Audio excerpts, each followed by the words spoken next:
Hai semua, kali ini saya buat kue tradisional, kue lapis tepung ketan yang rasanya enak banget. Buatnya simple, hanya mencampurkan 3 varian tepung bersama santan lalu dikukus. Hasilnya bisa cakep dan mulus banget. Yang males dan mager bikin kue lapis, coba di resep kue yang satu ini, buatnya simple tanpa menunggu terlalu lama. Hasilnya bisa mulus dan rasanya juga enak banget. Manis, gurih, dan legit berpadu jadi satu. Dan kalau udah coba, pasti ketagihan. Yuk langsung aja kita buat sama-sama. Pertama, siapkan wadah bersih serta kering, masukkan tepung ketan sebanyak 250 gram atau sekitar 25 sendok makan. Tambahkan tepung beras sebanyak 200 gram atau sekitar 20 sendok makan. Saya juga menambahkan tepung terigu sebanyak 100 gram atau sekitar 10 sendok makan, gula pasir sebanyak 330 gram atau sekitar 18 sendok makan. Lanjut, saya menambahkan garam sebanyak setengah sendok teh. Nah, bahan-bahan keringnya udah masuk semua, ini kita aduk rata terlebih dahulu ya dengan whisker.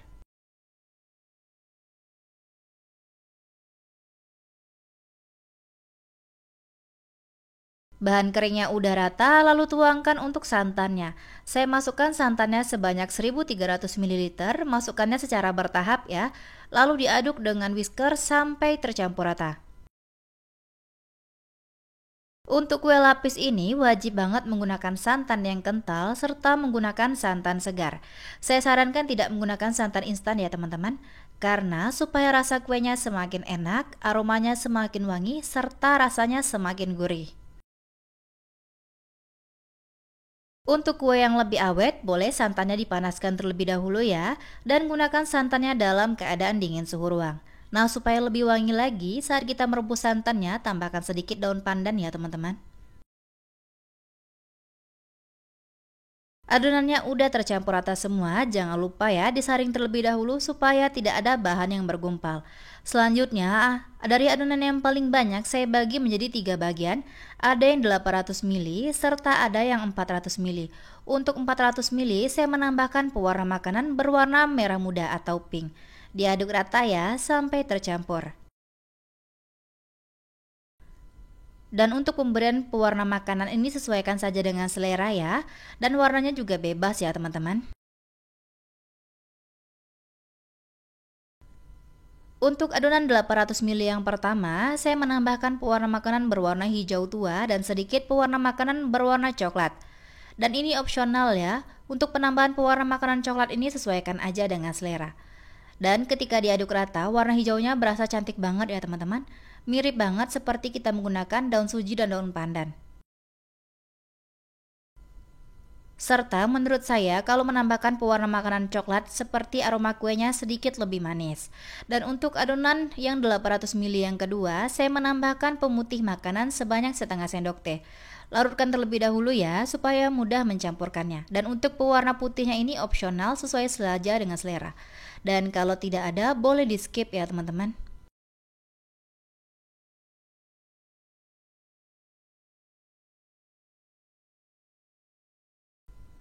Setelah adonan putihnya rata, tuangkan ke dalam adonan yang 800 ml. Ini kita aduk rata semua ya sampai tercampur.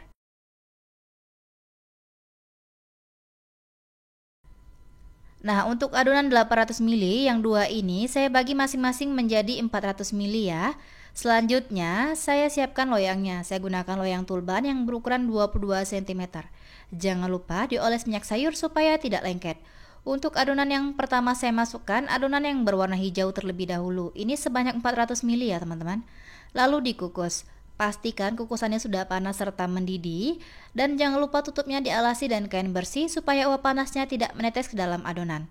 Dikukus selama 15 menit sampai adonannya set. Setelah 15 menit, adonan yang pertama yang berwarna hijaunya udah set, kita buka tutup kukusannya dan lanjut kita masukkan untuk adonan yang kedua, adonan yang berwarna putih. Pastikan ya untuk set terlebih dahulu baru kita tuangkan adonannya, supaya hasilnya mulus ya teman-teman. Ini dikukus kembali, gunakan api kecil selama 15 menit sampai set. Setelah 15 menit, adonan putihnya sudah set. Selanjutnya saya tuangkan untuk adonan yang berwarna pink. Untuk adonannya jangan lupa diaduk-aduk terlebih dahulu ya teman-teman supaya tercampur rata. Ini masukkannya secara perlahan ya dan pastikan harus set terlebih dahulu. Setelah adonan pinknya udah saya tuangkan semua, kemudian ini dikukus lagi dengan api kecil selama 15 menit. Setelah 15 menit, adonan pinknya udah set, selanjutnya saya masukkan untuk adonan putih yang kedua. Ini sebanyak 400 ml ya teman-teman. Nah, jangan lupa tuangkannya secara perlahan supaya rata dan tidak bergelombang. Setelah dituangkan semua, dikukus kembali menggunakan api kecil selama 15 menit sampai adonannya set. Setelah 15 menit adonan putihnya sudah set, lanjut kita tuangkan untuk adonan yang terakhir, adonan yang berwarna hijau. Jangan lupa ya untuk diaduk-aduk terlebih dahulu supaya rata, baru kita tuangkan secara perlahan. Kalau adonannya udah dimasukkan semua ke dalam cetakan, lanjut kita kukus dengan api kecil selama 30 menit sampai matang semua. Wajib banget ya menggunakan api kecil supaya permukaannya rata dan tidak bergelombang. Setelah saya kukus selama 1 jam lebih dan kuenya udah matang, kita buka tutup kukusannya. Aroma kuenya ini enak banget ya, langsung aja kita keluarkan kuenya dari kukusan dan ini biarkan dulu dingin di suhu ruang, karena kalau masih panas adonannya masih lembek dan sulit dikeluarkan dari cetakan. Setelah 3 jam di suhu ruang, kuenya udah dingin dan sudah sedikit memadat, langsung aja ya kita keluarkan kue dari cetakan. Dan untuk hasilnya bisa dilihat ya teman-teman, sangat mulus serta tidak lengket pada cetakan. Permukaan atasnya juga rapi karena kita menggunakan api kecil jadi tidak bergelombang ya. Langsung aja kita siapkan pisau potong kuenya, jangan lupa ya dialasi dengan plastik wrap ataupun diolesi minyak sayur supaya tidak lengket ketika kita potong kuenya. Kuenya udah dipotong-potong dan kuenya siap disajikan bersama keluarga tercinta. Terlihat ya, perlapisannya rapih dan warnanya juga cakep banget. Dari satu loyang ini menghasilkan 30 slice kue lapis tepung ketan yang cantik banget. Untuk rasanya ini saya jamin enak ya, karena kita gunakan santan kental, jadi kuenya enak banget, gurihnya berasa banget. Tekstur kuenya ini sangat lembut dan legit banget meskipun sedikit lengket karena yang kita gunakan ini tepung ketan ya teman-teman.